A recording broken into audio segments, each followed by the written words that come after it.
Welcome back to WagerTalk.com. We've got NFL Sunday action, and we're going to break down a game that doesn't mean anything as far as the playoffs go. and there's reasons why. We're going to take a look at this Philadelphia-New York Giant game. And guys, I'll be honest, when I decided this is the game that I'm using for my video best bet this week, I did it prior to the earth-shaking news that we had yesterday, but I'll be honest, it makes the play that I want to use I like even more, and I'll explain why. But we had the firing of Chip Kelly yesterday, and I'm not surprised that he got fired because you could see the handwriting on the wall that this was coming, but are you surprised? Why do it now the last week of the season? What do you gain out of that? Well, I'll say one thing is that let's start out with Chip Kelly being fired in the first place after 3 seasons. When you completely break from the accepted norm in any professional sport and do something way on your own, you better win to the nth degree. Because as one article that I read, one reporter that I read who talked about this firing, as he said, and I thought put it best, the NFL coaching fraternity is homogenous, it's restrained, and you better follow suit or you better win big if you don't.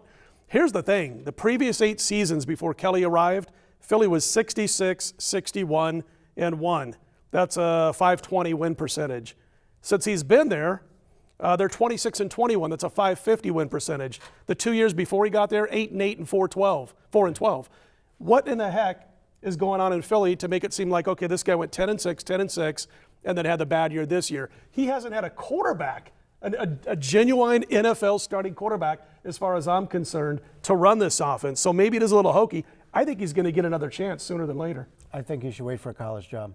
I don't think the NFL's for him, but I do give him all the credit in the world because nobody wants to do something out of the ordinary in the NFL. You start going for 2-point conversions instead of the one-pointers. What's this guy doing? He did that at Oregon, and basically every time they scored a touchdown, they got 2 points. He went out of the Oregon. You got all the best athletes in Oregon, and you can dominate, inferior foes, and you got the speed factor. In the NFL, everybody's got talent, everybody's got speed, and as you said, not only has he not had an NFL quarterback, a legitimate starting quarterback, starting quarterback, he hasn't had one that's actually suited for what he's trying to run. The guys that he's had there, you can't run what he's trying to do, in my opinion. So I agree he's going to land somewhere. I think he is better suited for college. Trying to change things I think around. Personality-wise especially, he's much better suited for college. I just can't wait to see if anybody's going to give him another shot in the NFL. I think a guy if you had a quarterback like Cam in this offense, what a difference it would make than what he's had, the 2 quarterbacks that he's had there.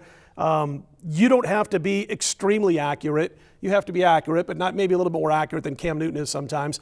But the ability to pull that ball back from a running back and take off takes that offense to that next level, and that's why he's probably more suited for college football. Browns have a quarterback to take the ball and run. Yeah, it's funny. Is Johnny going to be able to stay away from the bottle enough to? I don't know if Johnny will be even beyond the Browns next year.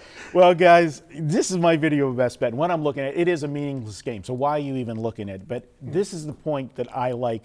The final week or 2 of the season, when you have 2 teams that have nothing to play for me, if I'm going to play a total, it's going to be the over or I'm not doing anything with it. And the reason for that is when you got nothing to play for, they're going to go out and they're going to have fun. As much fun as you can have when you're not going to the playoffs. They're not going to have that intensity. We always talk about it takes more energy and intensity to play defense than it does to play offense. And why are you going to get yourself hurt in the end of the season for nothing to prove? So that made me sign up for the over on this game to start with. Then you look at last week. The Giants, they got embarrassed on national TV. Eli Manning looked horrible. He's going to come back with a good game. You got Beckham that should have a monster game. He let his team down last week. Just make sure Philly's not bringing bats on the field before the game, though. Yeah. Well, the baseball team never has. There you go. Whoa. Good one. But you got the situation. He should have a huge game because he's got to feel really bad how he let his team down in a crucial game to get suspended for stupidity, pure and simple. And then let's go to the last factor with the firing of the coach. If the rumors were true, we've heard a lot of rumors come out of Philly that nobody really wanted to play for him, that he's hard to play for. If he's gone, they might have a little extra jump in their step this week that Kelly's gone, and they might want to, audition for whoever's coming in there, players holding. Pat Shurmur's going to run the offense. Same guy who was running it last week. So I think it's going to be a bombs away game. I'm betting the over, and I think the public. I saw the number tick down just a hair today after Kelly being fired, and that's good. Keep it coming down. Yeah, just a couple of points. Number one is sitting at 51, 51.5. 51 is such a key number. Make sure you get that number if you're betting over the 51. And I agree. At the end of the season, teams that are out of the playoffs are out there and they're trying to pad their own stats. The defensive players, you talked about intensity. Yeah. There's not as much intensity. Makes a lot of sense for the over. All right, there you go, guys. Let's take this one over the total for my video best bet. And guys, check it out Sunday. Yeah, I know it's the last Sunday of the season, but we've got a couple games that mean a lot on Sunday, and I am on one of them. It's going to be my 6% NFL Game of the Year. You joined me for my college game of the year. We cashed that one, and we're going to look to do that the same with our NFL game. And when we've released a 5% or 6% play at WagerTalk since we started, we're 31-17-1. Join me on Sunday, and you can use that coupon New Year 10, the word New Year and the number 10. Save yourself $10 on the play. We'll be back with more videos here at WagerTalk.com.